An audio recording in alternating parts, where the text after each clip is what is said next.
소유하고 이야기하는 다정한 민주주의자들의 팟캐스트 톡톡 철학사이다.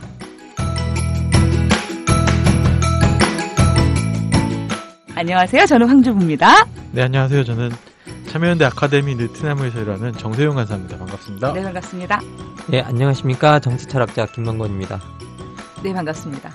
제가 항상 정세윤 간사님 소개할 때 느티나무 아카데미에서 일하는을 항상 빠뜨리지 않으세요. 예. 의도가 있으신가요? 아니, 뭐 이렇게라도 알려야시죠.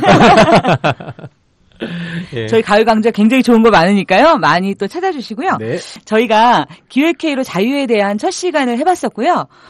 저번 시간에 사실은 정말 정신없이 자유에 대한 생각들을 정말 자유롭게 주고받았던 것 같습니다. 오늘은요, 사실 자유라는 게 영역을 좀 나눠볼 수 있을 것 같아요. 사실 우리가 시민적 자유라고 하면 뭐 흔히 말하는 표현의 자유라든가 혹은 이제 나의 몸을 내 마음대로 할 수 있는 인신의 자유, 거주 이전의 자유 이런 것들이고요. 그다음에 또 경제적 자유. 우리가 너무 많이 듣는 말이죠.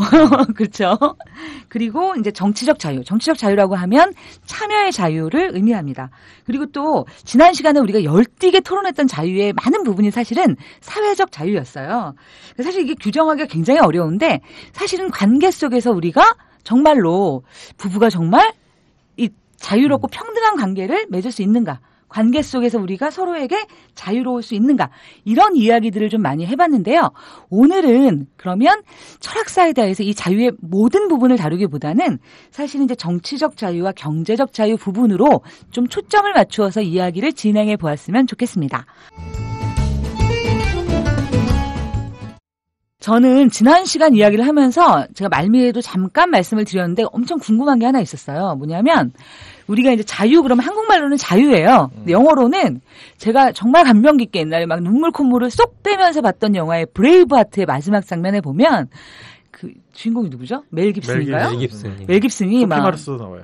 그렇죠. 멜 깁슨이 막 너무 극한의 고통을 당하면서도 너 지금 빨리 죽여줄게. 너가 굴복만 하면 그냥 고통 없이 죽여줄게. 마지막 순간까지도 그 고통을 견디며 외치는 이야기가 바로 프리덤이라고 외치고 있고요.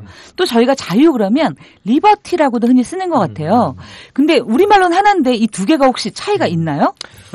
이게 원래는 프리덤이라는 말하고 리버티라는 말하고 말의 기원 자체는 좀 다른 것 같아요. 왜냐하면 뭐 어원적으로 따지기보다는 그것이 과거 고대에 어떻게 쓰였고 그다음에 당대에 어떻게 쓰였나의 차이점이 있는 것 같은데요. 과거에 이제 많은 그 고대 그리스에서 이 프리덤이라는 이 의미는 정치 참여의 의미가 훨씬 더 강했어요. 자발적으로 내가 정치적 장에 들어가서 나 자신을 펼쳐 놓을 수 있는 것. 그래서 이게 시티즌, 시민이라는 개념과 되게 강했고요. 그래서 시민권을 가진 사람들만이 갖는 권리였거든요. 그래서 일종의 정치적 장에 들어가서 나 자신을 표현한다. 그래서 이게 벤자민 콩스탕이 고대인의 자유의 본질이라 그래요. 이걸 두고. 그런데 근대인의 자유를 이야기할 때는 리버티라고 표현하거든요. 이게 가장 어디에 잘 드러나냐면 미리 온 리버티라고 쓰잖아요. 맞아요. 자유론을. 네네. 그런데 뭐라고 그러냐면 여기서 자유를 개인이 뭐 하는 거라고 표현을 안 해요. 개인이 자신의 삶을 살아가는 데 있어서 국가가 권력을 남용해 개입하지 않도록 제한하는 것을 두고 리버티라 부른다 그래요. 그러니까 정부의 권력 남용을 어떻게 제한할 것인가를 두고 리버티라 부른다 그러거든요. 자, 리버티가 의미하는 건 뭐냐면 어떻게 정부 활동을 제한할 것인가에 관한 거에 훨씬 더 가까워요. 그 의미 자체는. 그런데 이 리버티를 조금 더 따로 떼서 보면 이제 홉스 같은 인물들은 이 자유를 어떻게 활용하고 있냐, 자유를 어떻게 쓰고 있냐 그러면 외부의 간섭의 부재 같은 걸로 쓰고 우리가 있거든요. 흔히 말하는 그렇죠. 내 맘대로 그렇죠. 할래. 그러니까 제발 좀 나를 냅둬라. 하기 싫은 거 안 하고 싶어. 그렇죠. 내비둬. 예. 근데 여기서 가장 핵심적인 게 뭐냐라고 하면 가장 간섭을 많이 할 수 있는 주체가 사실은 이게 권력이잖아요. 그래서 그 권력의 남용으로부터 자신을 지키는 것들을 두고 이제 그 자유라고 부르고 있는데 이렇게 불렀던 이유는 뭐냐면 당시가 종교전쟁, 홉스 시대 같은 경우에는 근대 사회가 시작될 때 종교전쟁, 종교개혁 그런 것들을 시작해서 국가 주권이 마련되고 막 그러고 있었잖아요. 그러한 상황 속에서 자유를 규정해야 되는데 이 자유의 본질은 뭐냐? 나의 인신의 안전의 확보였던 거예요. 그 당시에는. 그러니까 제발 정부가 나한테 무언가를 하지 말라는 식의 개념들이 나한테 너무 많이 개입해 들어오지 말라는 것들이 자유의 본질이 된 거죠. 그래서 벤자민 콩스탕이 근대인의 자유와 고대인의 자유를 규정하면서 고대인의 자유는 정치적 장에 들어가는 거라면 근대인의 자유는 자신의 인신을 보호하는 것이 되었다라고 되게 소극적으로 정의하거든요. 그래서 우리가 뭐 소극적 자유, 적극적 자유 막 정의하잖아요. 그러면 적극적 자유는 주로 고대인의 자유로 분류가 되고 소극적 자유는 근대인의 자유로 분류가 되는 경향이 있습니다. 그리고 그 용어가 프리덤, 리버티로 쓰이는 사실 경향이 리버티가 있죠. 우리는 되게 막 해방 난 사실은 그런 느낌이 되게 많았는데 그거라기보다는 굉장히 힘들었던 상황 속에서 개인을 보호하기 위한 어떤 개념으로서의 자유. 그렇죠. 그거는 확실한 건데 뭐 사실 이렇게 고대인 같은 경우에는 정치적 장이나 들어가는 거나 억압으로부터 사실 고대인들도 억압으로부터 해방 같은 거 엄청나게 중요했던 것 같아요. 여러분 그 성경에 보시면 요한복음인가? 거기에 진리가 너희를 자유케 하리라라는 구절 있잖아요. 근데 그 성경에서 그 부분이 그리스인들을 향해서 쓰여진 거라 그러거든요. 그런데 그리스인들이 얼마나 자유를 중요하게 생각했으면 그리고 그리스인들이 늘 진리를 찾아 헤맸잖아요. 그러니까 진리가 너희를 자유케 하리라고 써서 줬다는 거예요. 그 사람들에게 이걸 받아들이게 만들어지기 위해서. 그걸 보면 고대인들에게 이 자유라는 것들이 얼마나 그 시민들에게 자유라는 것들이 핵심적이었는가를 좀 알 수 있죠. 그러면 이제 제가 그냥 이렇게 들어온 거를 이해해 보면 고대인의 자유는 어떻게 보면 적극적으로 자신을 표현하는 것, 나의 의사를 개진하고 그 방향으로 뭔가 이끌어 나가도록 참여하는 것이 고대인의 자유였다면 사실 이제 근대에서는 되게 힘들고 여러 가지 나를 이렇게 국가가 나를 구속하는 그 상황 속에서 국가의 구속을 배제하고 나 스스로 지키는 것이 자유라고 해석되었다고 볼 수 그렇죠. 있나요? 그렇게 확실히 그렇게 볼 수 있다고 저는 생각이 드는데 과거에는 어쨌든 시민들이 주인인 정체에서의 자유와 그리고 홉스 같은 경우에는 시민들이라 부르지 않고 신민들이라 부르거든요. 그렇죠. 그러면 신민들의 자유가 되게 다른 거죠. 본질적으로. 그러니까 근대인의 자유는 우리가 우리 스스로를 자유인이라고 부르고는 있지만 근대가 시작되고 만들어질 때 그때 리버티의 개념은 사실은 어떻게 보면 우리가 되게 종속되어 있었 사람들이 많았기 때문에 주인이 아니었던 사람들이 주인으로 올라오는 시대잖아요. 그 당시에는 그래서 인신의 보호, 내 목숨의 보호가 자유의 본질이 되었던 거죠. 그러면 궁금해지는 게요. 그럼 지금 현재의 자유는 어떨까요? 사실 이제 이거는 어떻게 보면 고대에서 그러니까 역사적으로 그리고 이제 개념적으로 프리덤과 리버티를 얘기해 봤는데 그렇다면 현재 우리가 당대에서 우리의 자유는 리버티인가요? 프리덤인가요? 저는 사실 리버티에서 프리덤으로 돌아오고 있는 시기가 아닌가라고 생각이 들어요. 왜냐하면 이제 더 이상 인신의 보호 자체가 목적인 국가는 아니잖아요, 우리가. 그리고 뭐 민주주의라는 것들이 많이 확립돼 있고 서양이 2500년 전에 참여가 자유의 본질이 될 수 있었던 거는 뭐냐 민주정이라는 걸 가지고 있었잖아요. 그런데 지금 우리한테는 그 민주주의라는 것들이 되게 일반화되고 많은 국가에서 그리고 안정된 토대를 가지고 있는 그런 국가에서는 제가 봤을 때는 이제 더 이상 리버티라기보다는 프리덤, 정치적 장에 들어가서 뭔가를 할 수 있는 것들이 좀 더 자유의 본질적인 측면이 되고 있지 않나라는 생각이 좀 듭니다. 예. 저는 근데 선생님 말씀 들으면서 정치적으로는 그게 맞는 것 같아요. 근데 경제적으로는 그렇다고 보여지지 않아요. 사실 우리가 뭐 자유 이랬을 때 정치적 자유라고 흔히 생각하지 않고요. 많은 부분은 어떻게 보면 사회적 자유 혹은 경제적 자유예요. 대부분의 사람에게 그런 것 그렇죠. 그리고 이제 우리 어떤 체제 앞에 자유민주주의라고 했을 때도 그 자유가 많은 부분 경제적 자유에 되게 포커싱 되어 있잖아요. 이게 그래서 삶의 습관이 되게 무서운 것 같아요. 맨날 학교에서 정치적 자유를 가르쳐요. 이게 너무 일반적이라고 생각하고 사람들이 다 그렇게 생각할 거라고 생각하는 저도 착각을 하고 있었던 모양입니다. 예, 선생님 말씀하신 것처럼 경제적 자유에 훨씬 더 집착하는 경향들이 더 많죠. 뭐 자유 이야기하면 대부분 다 내가 내 마음대로 하는 거야라고 이야기했을 때 되게 사회적 자유가 되고 그다음에 또 더 나가서 뭐 우리가 시장에 맨날 우리 신자유주의 그러면 맨날 또 시장 활동만 이야기하게 되잖아요. 우리가 정치 활동에 대해서는 초점을 맞추지 않고 시장에 어떻게 개입해 들어가느냐 이야기하게 되니까 경제적인 측면이 자유의 본질적인 측면을 차지했다라는 건 또 그것도 거부할 수가 없네요. 제가 아까 헛소리했나요? 아니요. 좀 그러면서 이제 우리가 정치적 자유, 뭐 경제적 자유 이런 말을 쓰지만 사실 그걸 설명하기는 좀 어려운 것 같아요. 이거를 내가 이게 언어를 쓸 때는 뭔가 감이 있어. 머릿속에 뭐가 그려지는 것 같은데 막상 이거를 설명하기는 좀 어려운데 정치적 자유와 경제적 자유를 뭔가 좀 이렇게 딱 요약해서 머리에 딱 들어오게 설명할 수 있다면 어떻게 할 수 있을까요? 이렇게 말할 수 있을까요? 정치적 자유는 차별될 수 없는 거라면 경제적 자유는 차별될 수 있는 것 같아요. 정치적 자유는 기본적으로 우리가 1인 1표라고 부른다면 이제 역사적 과정을 통해서 모든 사람에게 한 표씩 주는 작업이 이루어졌잖아요. 그럼 이거는 서로 차별해서 주면 문제가 생기잖아요. 그리고 어쨌든 우리에게는 그 대표자가 될 수 있는 기회도 다 주어지고 있고 일정 자격이 되면 그런 점에서 차별할 수 없는 거라면 경제적 자유는 일단 시장에 들어갈 때 내가 무엇을 갖고 있는가가 되게 나를 차별하고 하게 만들 수 있는 요소인 것 같아요. 그 점에 있어서 경제적 자유는 충분히 차별 가능한 그러니까 서로가 구분되고 차별 가능한 자유라면 정치적 자유는 그것을 차별하고 구분할 때 사회적으로 아주 뭐라고 해야 돼 금방 눈에 보이게 되는 그런 형태의 자유인 것 같아요. 지금 현재는. 예.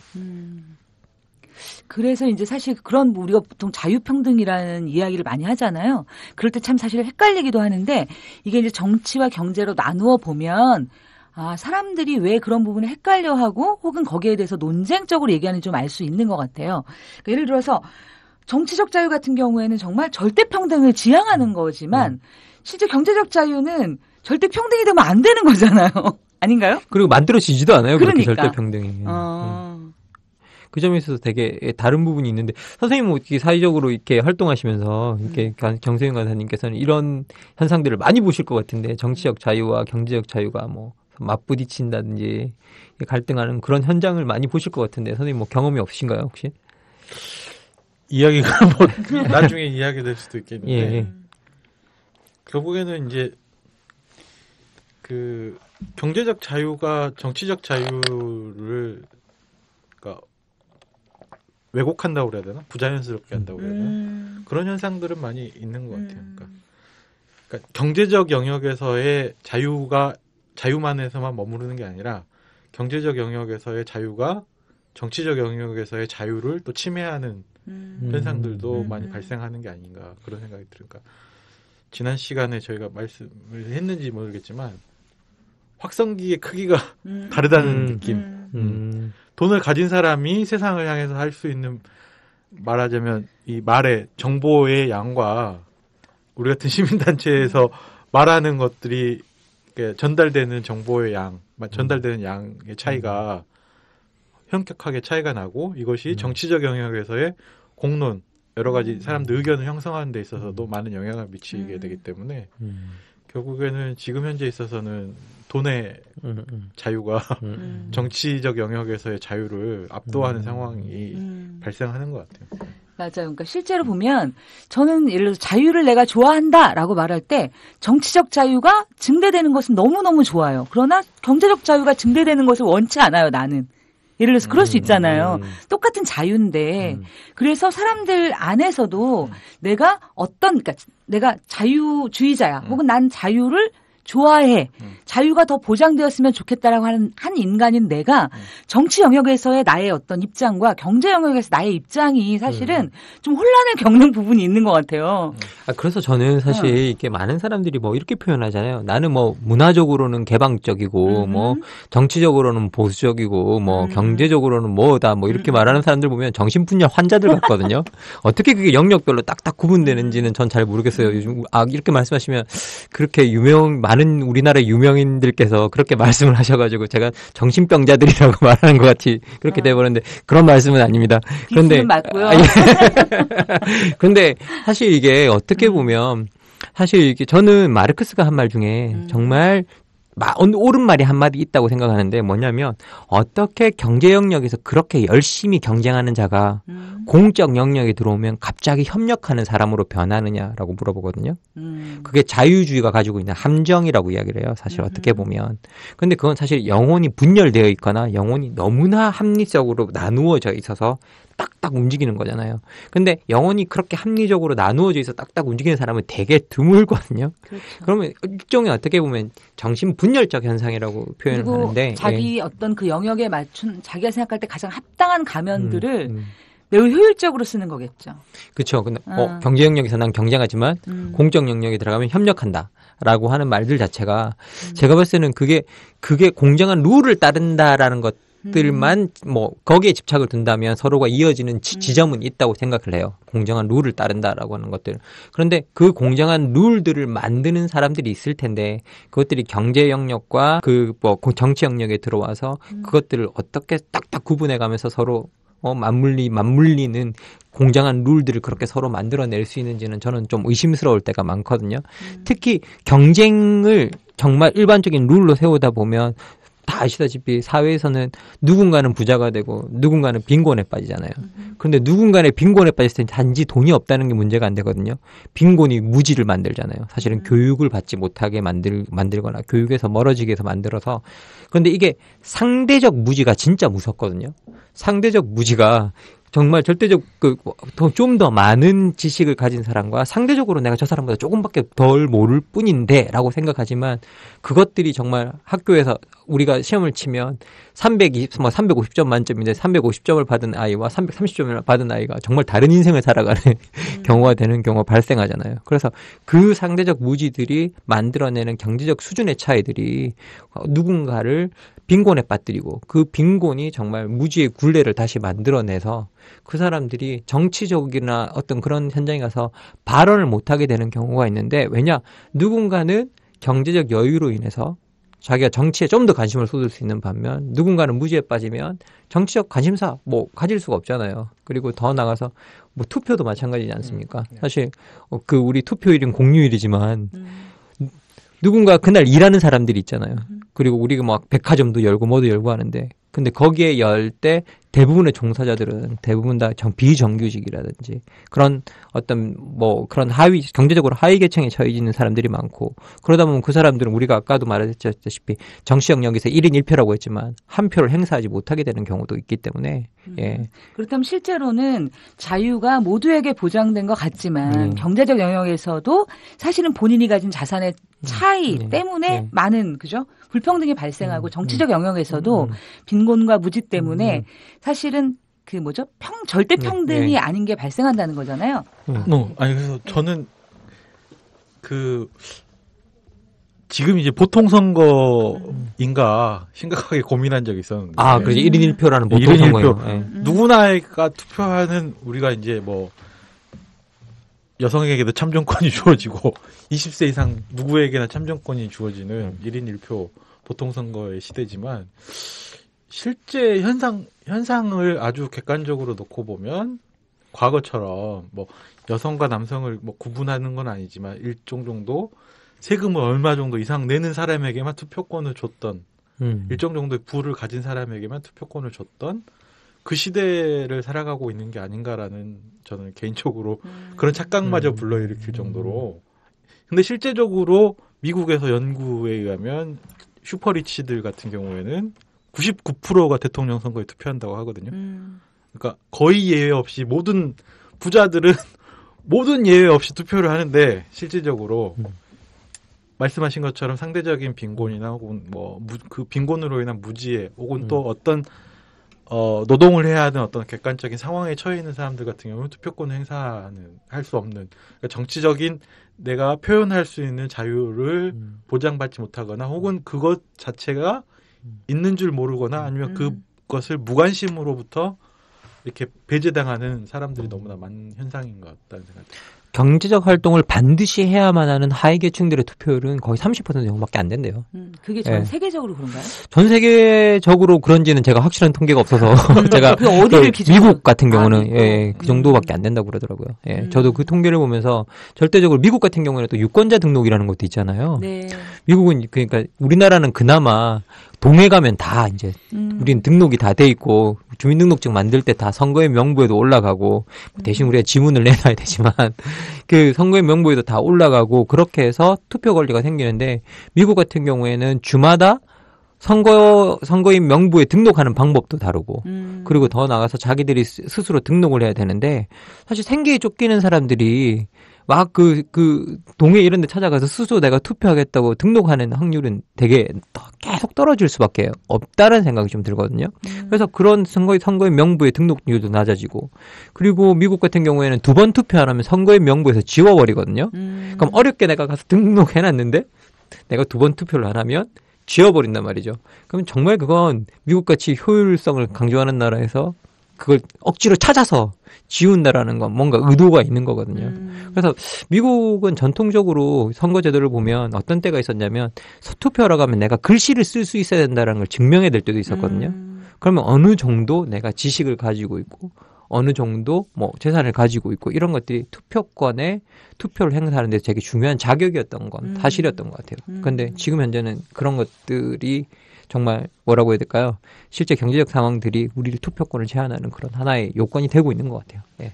근데 미국 같은 경우는 이제 투표 등록 유권자 등록이라는 것도 있지만 그 대법원에서 판결이 났던 것처럼 이제 그 정치적 의사 표현의 자유라고 해서 사실은 무제한적으로 의견 광고를 게재할 수 있는 그러니까 돈이 있으면 무제한적으로 자신이 지지하는 어떤 후보나 정책에 대해서 의견 광고를 게재할 수 있는 어떤 그런 것들을 합법화하고 있는 거잖아요. 그렇죠. 예. 그리고 심지어 선거 자금도요. 내 돈은 마음껏 쓸 수 있어요. 아. 선거 자금 제한이 없어요. 진짜요? 미국은 예. 그래서 자기가 돈을 가지고 자기 돈은 다 써도 돼요. 와우. 그래서 선거 자금에 제한이 없어요. 그래서 돈이 많은 사람이 미국은 한 20년 전부터 돈 많이 쓴 사람이 계속 이겨왔어요. 선거에서. 그리고 심지어 뭐 우리 오바마도 막 위대한 승리처럼 보이지만 선거 때마다 오바마가 돈을 더 많이 썼어요. 예. 오바마가 돈을 끌어모으는 능력이 정말 탁월했던 거죠. 그런 점에서. 예. 돈의 자유가 정치적 자유를 계속해서 압도하는 어떤 그런 느낌이 있어요. 네.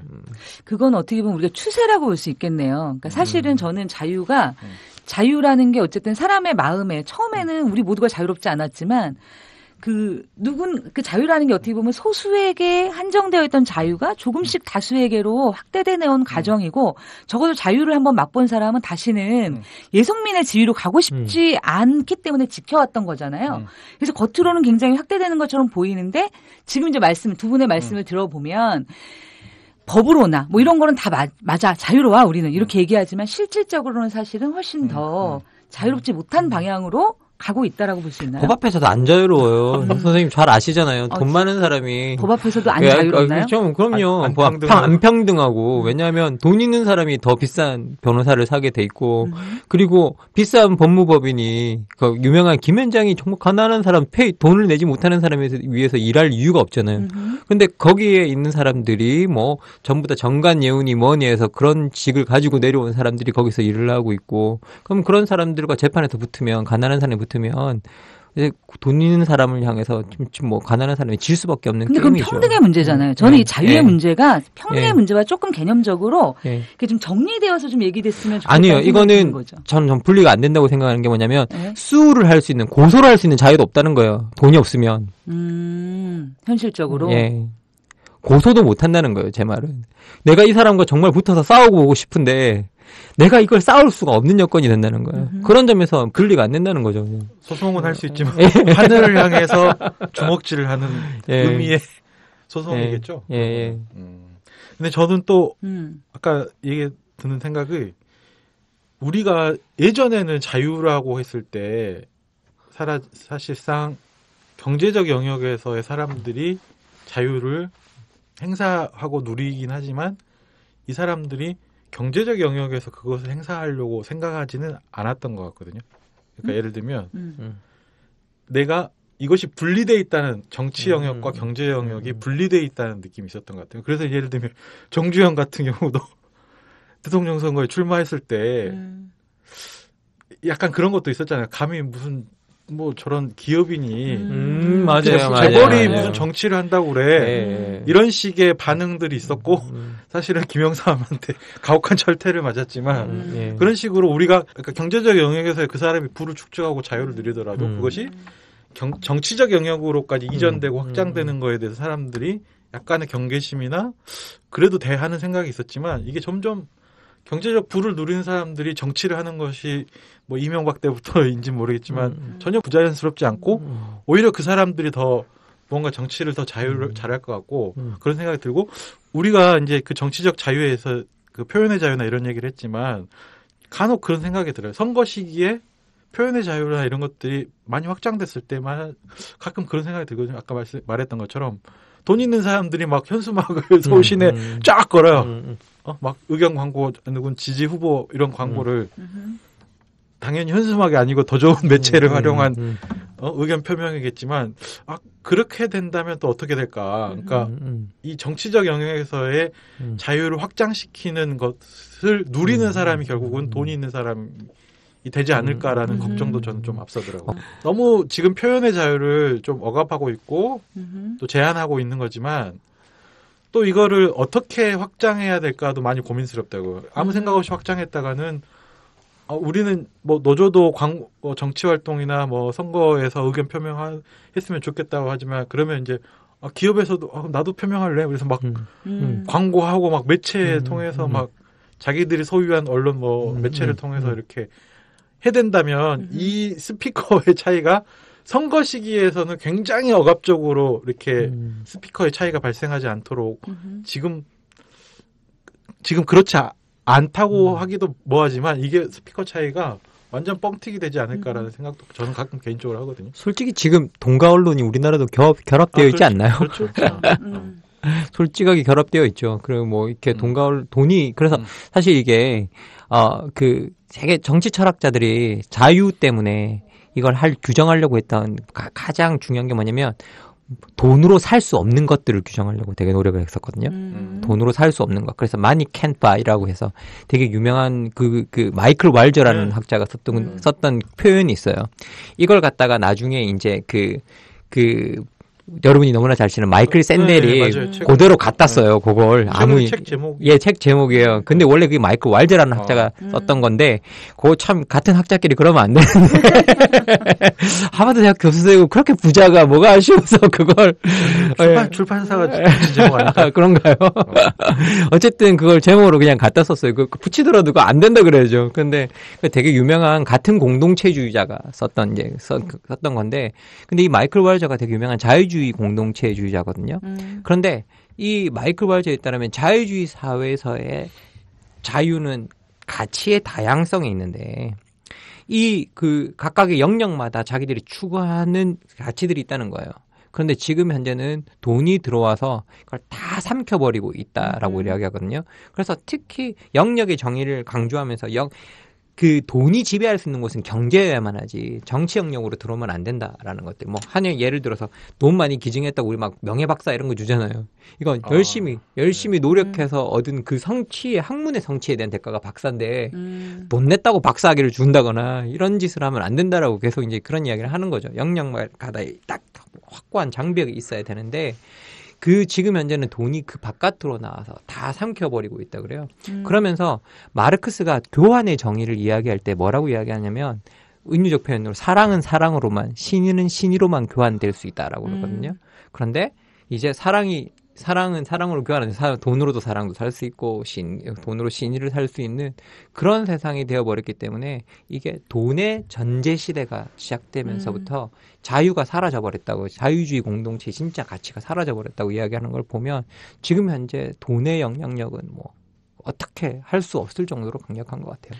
그래서 이제 김만권 선생님이 이제 다른 강의 중에서 하셨던 말씀이었던 걸로 기억하는데 그러니까 미국 같은 경우도 그 50년대나 60년대까지만 해도 기업인들이 정부의 관료나 공무원들하고 그렇게 접촉하는 빈도가 엄청 낮았어요. 엄청 낮았는데 지금은 수시로 정책 결정자들하고 만나고 미팅하고 로비하고 이런 것들이 너무나 지금 높아졌다 이렇게 얘기되고 있는데 누구 얘기였죠? 그게 사람 이름가 안 나시죠? 아니에요. 로버트 달이라는 남자예요. 로버트 달이 그 선생님 갑자기 이러니까 갑자기 얘기 안 나려고 그랬어요. 로버트 달이 후 가번즈라고 해가지고 누가 통치하는가라는 거 해가지고 거기서 이제 그 당시에도 경제적 영역의 영향력 문제가 제기되고 있었거든요.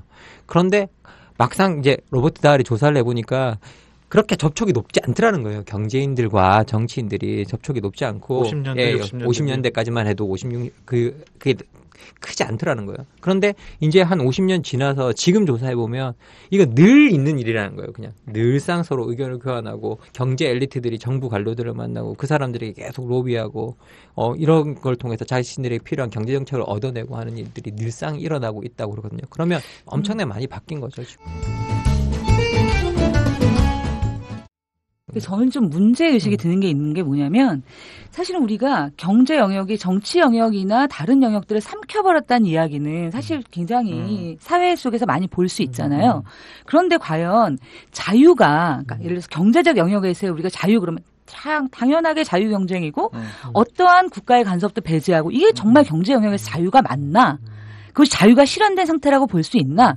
저는 그 부분에 솔직히 의문이 들고. 근본적으로. 근본적으로요. 네. 그건 뭐 사실 이렇게 우리가 자유시장이라고 그러면 국가가 간섭 안 하는 거라고 그러잖아요.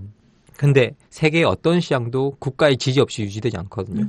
그래서 사실 자유주의 이론에서도 최소 국가론이라는 게 왜 있냐면 시장이 국가 없이는 유지 안 된다는 거예요. 그러면 뭐 하이에크나 이런 사람들이 하는 말들 시장이 자생적 질서이기 때문에 여기에 국가가 개입되지 말아야 된다. 시장은 정말 아무도 의도하지 않고 만들어진 거기 때문에 이 의도하지 않은 질서에 인위적으로 국가가 끼어들면 이 질서가 무너진다 그러거든요. 그런데 시장은 제가 기억하는 한 화폐 교환 시장이 국가의 기반이 없이 유지된 적은 한 번도 없었거든요. 단 한 번도. 그런 점에서 보면 시장이야말로 가장 인위적 간섭에 의해서 유지되어 왔는데 이 하이에크가 하는 이런 말들은 뭐 경제학자분들 어떻게 생각하는지 모르겠지만 저는 제 기준에서는 철저한 거짓말인 것 같아요. 철저한 거짓말. 그래서 자유경쟁 진짜 그런 게 있나요? 네. 근데 이제 우리가 일상생활에서 접하는 거는 뭐 대형마트가 이렇게 들어선다고 했을 때 그냥 언뜻 생각하면 그렇게 생각할 수도 있어요. 그러니까 아니 돈이 있어서 대형마트를 짓겠다고 하는데 무슨 뭐 왜 허가를 안 내주거나 왜 그걸 못하게 하느냐 뭐 이런 얘기를 하시는 분들 많잖아요. 근데 또 생각해 보면 굉장히 자본주의 자유시장 경제에 충실하다고 하는 미국 같은 경우에는 반독점 규제를 굉장히 그렇죠. 강하게 적용하는 거잖아요. 그러니까 자유시장 그 자체로 자연적으로 내버려뒀을 때는 독점이 발생하고 독점이 시장 자체를 무너뜨리거나 교란할 수 있는 문제가 발생한다라고 하기 때문에 국가가 개입하는 그런 것들이 있는 건데 제가 좀 질문을 우리가 많이 이제 진행돼 왔는데 이렇게 한번 정리를 해봤으면 좋겠어요. 어쨌든 자유라고 하는 것을 만약에 추구하는 사람들을 우리가 자유주의자라고 호명한다면 예를 들어 정치적 자유와 경제적 자유 간에는 사실 뭔가 모순점도 있고 서로 어울리지 않은 부분이 분명히 있어요. 하나는 굉장히 절대 평등을 목표로 하고 또 하나는 불평등의 결과를 당연시 여기는 거잖아요. 그랬을 때 이 자유주의자들이 정치와 경제를 바라볼 때 이 갈등, 이 모순을 어떻게 해결하나요? 이 근본적으로 자유주의자들의 두 부류들이 있거든요. 그런데 두 부류들이 한 부류는 리버테리안들이가 부르는 자유지상주의자들. 이 사람들은 이제 시장에도 뭐 국가가 내가 가지는 가치에도 관여하지 말고 내가 하는 시장의 경제 활동에도 관여하지 말라라는 사람들이고요. 또 한 부류는 뭐냐면 우리가 개인이 가지는 가치에는 상관할 수 없지만 이 우리가 가진 자유라는 이 가치가 기본적으로 경제적 베이스가 없으면 실현할 수 없는 거기 때문에 그 가치 자체가 사라지기 때문에 그 베이스가 없으면 시장에는 개입해서 자원 분배에는 개입하자라고 하는 부류들이 있어요. 예, 경제적으로. 그리고 이 부류의 대표적인 정치인이 누구냐? 클린턴. 그리고 오바마. 이제 이런 인물들이 미국에서는 대표적으로 그런 자유주의자들 부류예요. 그래서 미국의 자유주의자들은 대부분 다 복지주의자들에 되게 가까워요. 복지주의자들. 예. 그걸 또 그 사람들 또 리버럴이라고 그러잖아요. 그렇죠, 리버럴이. 아니 갑자기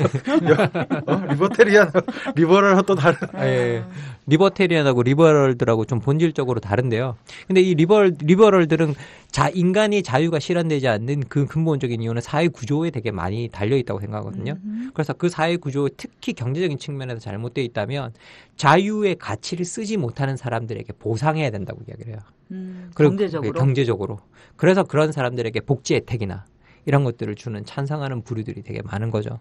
그래서 실제 리버럴들 중에서도 복지를 찬성하는 사람들은 꽤 있고요.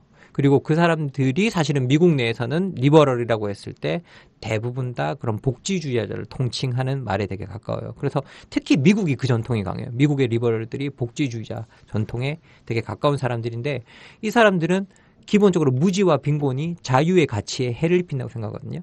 그러면 무지와 빈곤을 메울 수 있도록 이 사람들에게 적절한 경제적 보상, 교육적 혜택 이런 것들이 다 돌아가야 된다고 생각을 하는 거죠. 그래서 우리가 뭐 그 차별 철폐 조치 같은 것들 있잖아요. 그런 것들이 어떻게 보면 다 이런 논리에 따라서 이루어지는 거죠. 예. 근데 제가 이제 들으면서 드는 생각이 리버테리안이 굉장히 우리 지금 생각에서는 좀 너무 냉혹한 사람들 같은 느낌도 들지만 네. 한국하고 또 비교해 보면 리버테리안들은 그래도 사상의 자유, 아, 차별에는 굉장히 반대하는 거잖아요. 우리는 네. 한국은 막 사상의 자유? 그건 인정 못해. 그거야말로 이런 선택적. 시장에서 자유만 인정하고 사상의 그쵸. 자유, 차별은 당연해 이런 거지만 서양의 리버테리안들은 그래도 일관된 원칙은 가지고 있는 그런 거죠. 서양의 리버테리안들이 좀 멋있는 사람인 건 뭐냐면 서양의 많은 리버테리안들이 신자유주의에 반대해요. 그래요? 예. 왜냐하면 왜? 신자유주의가 원래 그 작은 정부 그러나 강한 정부잖아요. 이게 뭐냐면 정부가 관여는 안 하지만 시장 밖으로 나오는 사람들은 다시 시장을 밀어넣는 강력한 힘이 있어야 된다라고 해가지고 이 전통적인 고전적 자유주의에서 좀 많이 뭐라고 해야 돼? 정부의 역할이 시장 밖으로 나오는 사람들 다시 밀어넣는 역할을 하고 있거든요. 그런데 자유지상주의자들 입장에 따르면 이건 내가 시장에 들어가든 안 들어가든 내 선택인 거예요. 그렇죠. 그런데 이거 상관에 들어오는 거 이건 말도 안 된다고 생각하는 거거든요. 그래서 이 사람들은 그렇게 해서 신자유주의자들이 되게 폭력적인 사람들이다. 그래서 되게 비난하는 경우도 많아요. 그리고 사상의 자유 아까 말씀하셨잖아요. 뭐 미국에서 60년대 70년대 메카시즘 열풍이 불었을 때 가장 이 공산주의자들 열심히 보호했던 사람이 이 자유지상주의자들이에요. 아니 사상의 자유가 있는데 저 사람이 너한테 폭력을 쓴 것도 아니고 너한테 뭐 선동을 해가지고 뭘 다 뒤집은 것도 아닌데 왜 그렇게 저 사람들의 자유를 억압하느냐. 그래서 이제 가서 막았던데요. 우리나라에 맨날 그 언론의 자유도 이런 거 나오잖아요. 그거 랭킹 평가는 데가 이 자유지상주의자들 집단이거든요. 그럼 우리나라 맨날 랭킹이 한참 아래잖아요. 몇 위쯤 되나? 지금 아마 60몇 위. 60몇 점점 떨어지는. 점점 떨어지고 있어요. 그래서 부분적으로 자유로운 국가라고 이 자유지상주의들이 매겨놓은 거예요. 지금 우리나라한테. 그래서 이 사람들 빡센 사람들입니다. 그런 측면에서 뭐 기본적으로 우리가 알고 있는 사상의 자유나 이런 측면에서는 되게 뭐라고 해야 될까 원칙이 있는 사람들이죠. 예. 그러니까 한국은 뭐 자유의 어떤 논쟁이나 이런 수준이 맞아 미국으로 치면 리버테리안과 리버럴 간의 어떤 이런 자유 이런 논쟁해야 되는데 사실은 근데 진짜 그런 수준이 안 되는 것 자유에 같아요. 대한 자신의 철저한 신념이 없는 거잖아요. 그렇다면 예를 들어 정말 이렇게 뭐 양심의 자유와 사상의 자유는 안 되고 경제적 자유만 보장해야 되고 정치적 자유도 뭐 별로 아닌 것 같고 세모고 뭐 이런 사람들이 사실 굉장히 많은 거고 그리고 이제 돌이켜서 우리를 봤을 때도 일관되며 통하는 그런 신념 체계가 있는가에 대한 사실 의문이 조금 들기 시작했어요.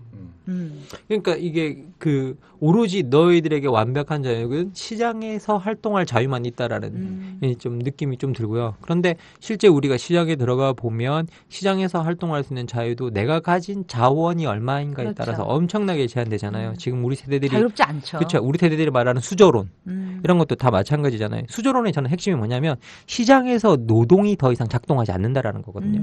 시장에서 자본이 너무 많은 걸 삼키고 있기 때문에 노동이 작동하지 않는 세상. 내가 아무리 열심히 노동을 통해서 노력해도 나의 삶이 개선되지 않는다라는 거거든요. 자본을 가진 사람의 삶이 개선되지 노동을 가진 사람의 삶이 개선되지 않는다라고 이야기하는 지점에 있어서는 본다면 시장에서의 자유도 저 같은 경우에는 진짜 있나. 그러게요. 예. 그래서 아까 제가 궁금했던 거예요. 우리가 그냥 시장의 자유 그러면 왠지 정면으로 비판하기도 어렵고 그렇다고 그냥 이렇게 묵인하거나 승인하기 되게 어려운데 그 부분을 정말 촘촘하게 그냥 시장은 자유야. 이게 신자유주의야. 그리고 뭐 대충 이렇게 하는 게 아니라 거기에 대한 촘촘한 논의가 될 때 사실은 이게 뭐 해결의 어떤 지점이 찾아질 수 있을 것 같아요. 사실 선생님이 말씀해 주신 그런 촘촘한 것들을 파고 들어가야 문제가 해결이 되는데 근데 지금 현재 너무나 많은 사람들과 세대들이 전 이 말에 물들어 있다고 생각해요. 네 인생은 네가 책임지는 거야. 네 인생은 네가 책임지는 거야. 사실 어떻게 보면 자유나 모든 이런 가치들은 되게 사회적 관계 속에서 타자가 있을 때만 성립하잖아요. 그러면 내가 책임질 수 없는 부분들도 엄청나게 많거든요. 그런데 자꾸 우리는 네 인생은 네가 책임지는 거라는 말 속에서 우리 젊은이들이 만약에 그러잖아요. 뭐 직업을 못 갖는다. 그러면 거기서 이게 사회 구조적 문제 때문에 네가 지금 청년 실업에 헤매고 있고 뭐 하고 이렇게 우리가 인식한다면 뭔가 대책을 세우는데 야, 그 직업을 못 찾는 건 다 네 책임이야라고 말하고 학생들이나 아이들 스스로 그렇게 믿기 시작하는 순간 사회 구조적 책임이나 정부의 책임이나 이런 것들은 그냥 다 뒤로 물러앉으면서 그걸 못 구하는 그 사람들의 무능력의 문제로 남는 거거든요. 그렇죠. 그러면 자유의 본질이 뭐가 돼버리느냐? 얼만큼의 내가 능력을 갖는가가 돼버리는 거예요. 능력을 갖는가가. 결국 예전에 말했던 것처럼 특권으로서의 자유가 그렇죠. 된다는 예. 거죠. 그 능력을 가진 사람. 사람의 사람들의 특권으로 전락하는 경향들이 있다는 거죠. 그래서 저는 사실 네 인생은 네가 책임지는 거야. 좋은 말이긴 한데 또 아주 무서운 말인 것 같아요. 저 같은 경우에는 지금 현재 가장 자유를 위협하는 말인 것 같아요. 저는 자유를 가장 위협하는 결국 큰 거는 그럼 결국 평등이 아닐까? 이런 생각이 좀 들었어요. 예, 어떤. 그러니까 뭐냐면 우리가 평등이라는 게 그런 거잖아요. 기회도 균등하고 그리고 기회 균등만이 아니라 내가 결과적으로 차이가 날 때도 일종의 보정이 되는 게 평등인 거잖아요. 이런 사회적 시스템이 없을 때 우리가 과연 스스로 자유라고 말하는 건 정말 정신승리? 말고 다른 게 있을까? 그러니까 실질적인 자유라는 게 내가 개인적인 노력을 통해서 나는 자유롭고 싶어라고 추구해서 얻어지는 것이라기보다는 평등이라는 기초적인 시스템이 깔려 있을 때 내가 자유로워지는 가능성, 그 안에서 내 삶을 뭔가 선택할 수 있다는 그 가능성들이 만들어지는 거 아닌가요? 그렇죠. 선생님이 정확하게 말씀해 주셨는데 아까도 우리가 계속 무지와 빈곤을 이야기했던 것도 어느 정도의 경제적 평등성이 있을 때 우리한테 사실은 정치적 자유뿐만 아니라 경제적 자유도 찾아오고 사회적 자유도 찾아와요. 왜 관계 속에서도 경제적 여유가 있을 때 그 우리가 가능하거든요. 우리 M4 세대들이 말하는 그거잖아요. 경제적인 베이스가 없으니까 내가 사랑할 자유조차도 사라지는 거잖아요. 어떻게 보면. 그래서 그런 걸 보면 기본적으로 우리가 경제적으로 어느 정도의 평등한 기반이 어느 정도는 깔려야지만 자유가 실현될 수 있다라는 건데 저는 여기서도 또 이 논리를 잘못 이해하면 안 되는 게 경제적으로 평등이 찾아와야 이제 그것이 평등이 찾아와야 그 다음 것이 실현되기 때문에 앞에 있는 경제적인 것이 1차적으로 해결해야 될 문제다. 그리고 자유는 이제 그 다음에 찾아오는 것이기 때문에 정치적 자유는 그 다음에 찾아오는 것이기 때문에 이것이 두 번째 이야기해야 될 문제다라고 말하는 건 큰 실수인 것 같아요. 저도 거기엔 동의해요. 네. 왜냐하면 그 경제적 평등조차도 개개인의 정치적 참여를 통해 해결할 수 있는 거지 그렇죠. 예. 어떤 국가가 어떤 권력자가 그거를 시혜로 베풀어 주겠어요. 사실은. 그렇죠. 그건 독재국가다. 전 인민이 쌀밥에 고기 구워 먹겠다. 이런 시대에 나가는. 사실 이게 되게 신기한 건 뭐냐면 옛날에 민주주의를 만들어줬던 그 계기는 고대 그리스 같은 경우에는 참주들이었거든요. 왜냐하면 참주들이 귀족들이 대항했던 사람이잖아요. 그러다 보니까 자기 지지 기반을 평민들한테 얻었거든요. 네. 그래서 그 사람들한테 모든 걸 아부하는 그런 것들을 통해서 귀족들에게 대항했는데 이게 평민들의 자유 정신을 고양시켜 준 거예요. 그러면 맛본 거예요. 예, 그러면서 사실 이 참주들이 자기 권력을 잃게 되고 아테네의 민주정이 찾아들게 되거든요. 그런 거 보면 뭐 우리한테도 그런 기회가 있을까요?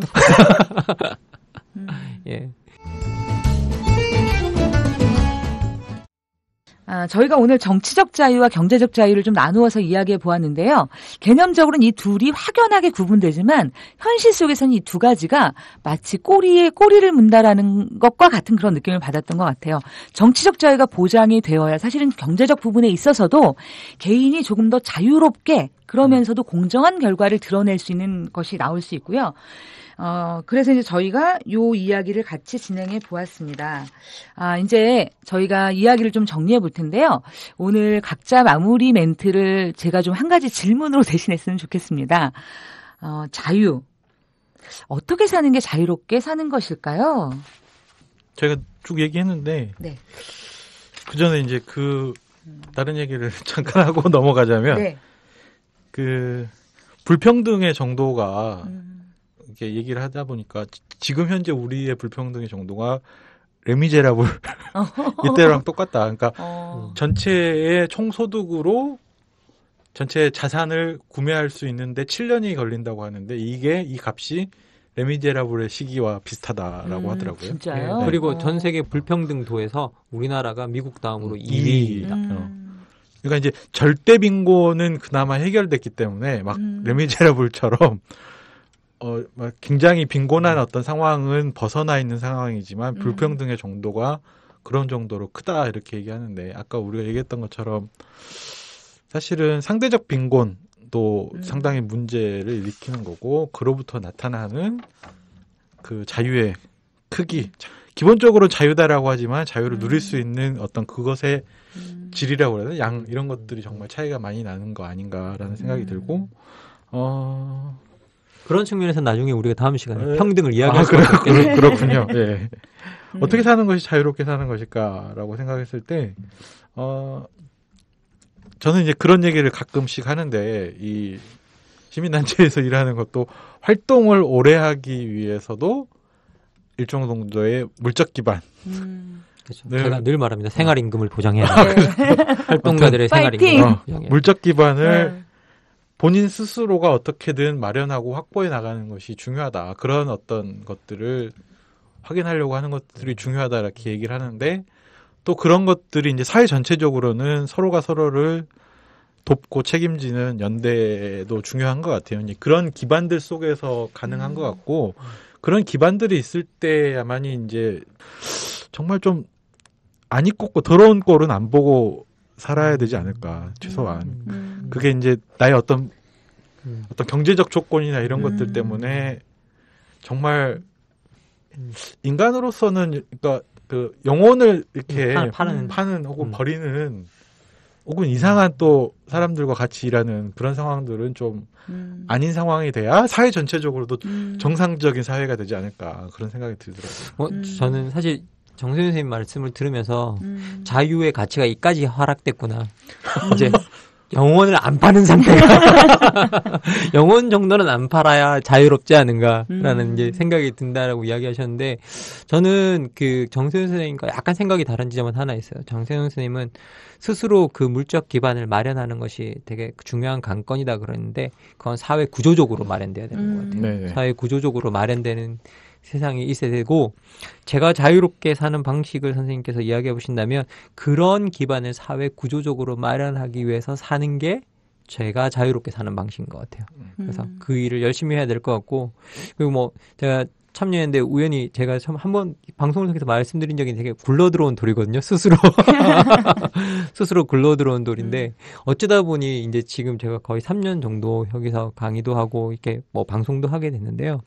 이런 활동들 자체가 다 제가 자유롭게 살아가기 위한 하나의 방향인 것 같아요. 저한테는. 그래서 앞으로 좀 더 열심히 여러분들을 만나고 여러분들과 이야기하고 여러분들에게 비판을 듣고 하는 과정이 저한테는 좀 자유롭게 살아갈 수 있는 배경이 되는 것이 아닌가라는 생각이 듭니다. 저는 사실 이 자유 이야기를 하면서 뭐가 좀 많이 정리가 되는 것보다 조금 더 어려워지는 지점이 있어요. 그러니까 저 개인적으로 제 삶의 모토 중에 하나가 진짜 자유로운 개인들만이 연대할 수 있다. 이게 제 삶에서 되게 중요한 어떤 모토였는데 사실은 진짜 그 개인이 자유롭게 홀로 선다라는 게 정말 어렵구나. 한 개인의 노력만으로 너무 어려운 일이고 이 자유로운 개인이 되기 위해서라도 연대가 필요한 거예요. 맞아요. 내가 자유로운 개인으로서의 자격이 있어서 누구와 연대할 할 수 있게 되는 것보다 그 내 스스로 자유로운 개인이 되기 위한 그 노력도 함께 할 수 있어야 개인도 서고 연대도 가능할 것 같다는 생각이 좀 들었고요. 자유 정말 어렵네요. 이게 정말 어려운 게 한편으로 선생님께서 말씀하셨지만 우리가 홀로 서기 위해서 연대해야 되거든요. 네. 우리가 홀로가 아니라 독자적으로 설 수 있기 위해서 연대해야 되는데 또 웃긴 건 뭐냐 독자적으로 설 수 있을 때 연대가 가능한 지점도 되게 많아요. 맞아요. 네, 그래서 이게 뭐라고 해야 될까 두 개의 관계가 되게 딜레마를 이루고 있기 때문에 생각해보면 해볼수록 어려운 지점들이 많이 생겨난다는 생각이 듭니다. 그래서 이 다음 시간에 우리가 평등을 우리 이야기하기로 돼 있잖아요. 네. 그때 그 이야기를 할 때 이 이야기들이 좀 더 확장돼가지고 우리가 오늘 딜레마라고 생각하는 부분들을 좀 더 풀어가봤으면 좋겠습니다. 근데 철학 사이다잖아요. 답은 뭐 있는지는 모르겠습니다. 근데 한번 계속 이야기를 해봤으면 좋겠어요. 예. 그렇습니다. 저희가 사실은 뭔가를 딱딱 요약 정리해서 우리 청취자분들께서 한 번에 알아차릴 수 있도록 해드려도 너무 좋겠지만 사실 저희가 이렇게 헤매고 사유하는 이 과정을 통해서 우리 청취자분들께서도 사유와 이 고민의 과정을 함께 하셨으면 합니다. 다음 철학사이드에서 만나 뵙도록 하겠습니다. 감사합니다. 예, 수고하셨습니다.